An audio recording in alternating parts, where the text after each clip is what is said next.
don't normally do this. I'm normally in this room right here, but I figured I'd get outside, out of my comfort zone, and I try to do a vlog. And I want to talk about brain rot, social media, TikTok, YouTube. And I used to struggle with like doom scrolling, and I'm pretty sure that most of you watching will also have gone through a phase, or maybe you're in a phase right now, where you feel like you can't get out of doom scrolling, or even just content, just watching content, and you feel like you have to do that every single day, and it's kind of become an addiction. And I've got a solution for that. Social media really becomes a problem when you're not able to get on with the things that you should prioritize, and you find yourself constantly going back to your phone to get a dopamine spike, to go scroll through social media, where you've got a notification that made you want to go and click on whatever kind of content you like to watch. So that's when it really becomes a problem, when it becomes a procrastination tool instead of like a connection tool, and it's getting in the way of important goals that you should be focusing on, right? And you would think that you just got to use willpower to get over that, and to really get away from social media addiction and start focusing on what you need to focus on. But it's not that easy, as you probably found. And that's because the whole thing is wired around human psychology, getting you intrigued in something to want to click on it and to want to watch a video, right?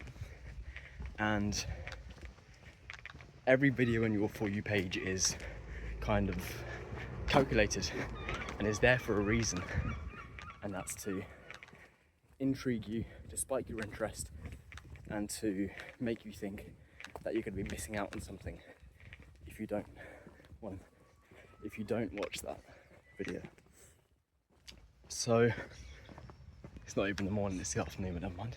So if you feel like it's getting in the way of other things, and you're just kind of trying to find something, even if you don't feel like it's gonna give you any real value, that could just be down to like natural human psychology. Afternoon.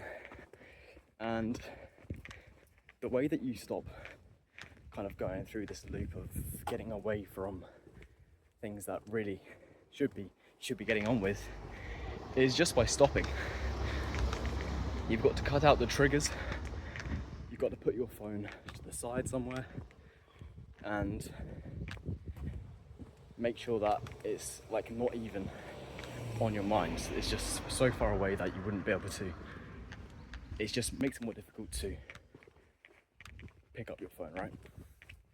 And makes it easier to do what you actually intend to do, what your brain is telling you would be the best option.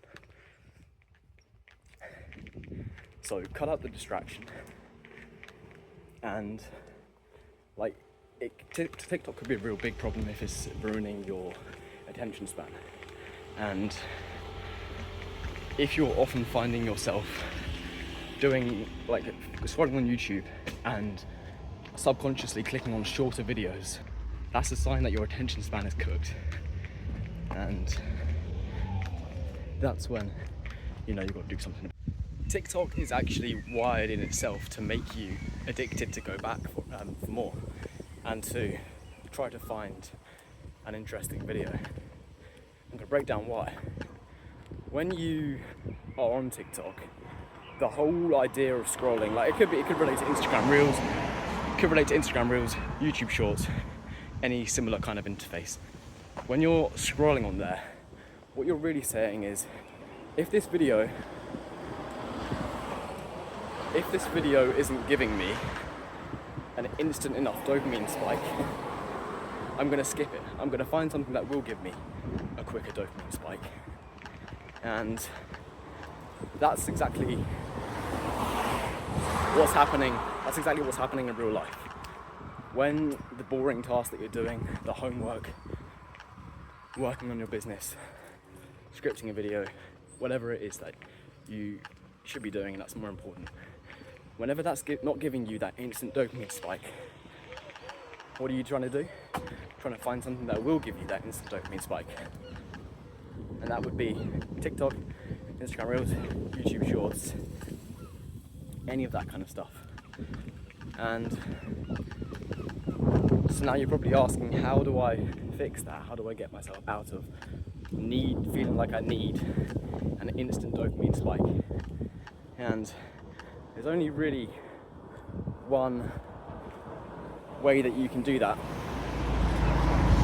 and that is from cutting it out completely, resetting your dopamine levels, because eventually they will settle back down.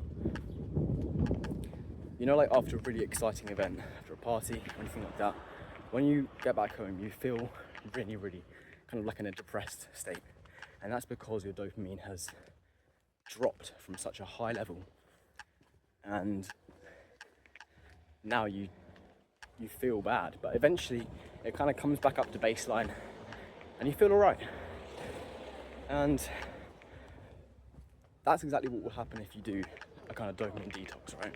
If you're able to say, okay, I'll cut it out completely, I won't use it for a week, 2 weeks, and I'll just focus on what I need to focus on, you'll eventually find that even though you feel depressed, you feel like you're missing something, eventually you'll get back to that resting state, you'll feel all right, and it'll be all cool again.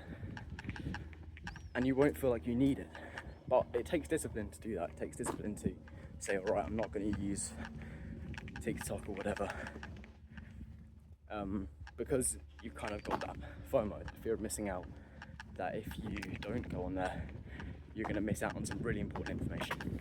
So now that you hopefully understand why frying your dopamine in an infinite pool of content, or just brain rotting, is ruining your potential, I don't want this to just be another, motivational video. I want you to actually do something about it. So here's your actionable step. Go one day without any social media. Just do that and see what happens. And then if you feel like it, go a second day. And if you don't, go back on social media, more conscious about what you're watching and why you're watching it and what's going on in your head. Because once you've removed the distractions from one day and replaced that with something else, you've already made progress towards your goals. So I hope this video has helped you in some way. Please actually go and remove all your social medias for one day.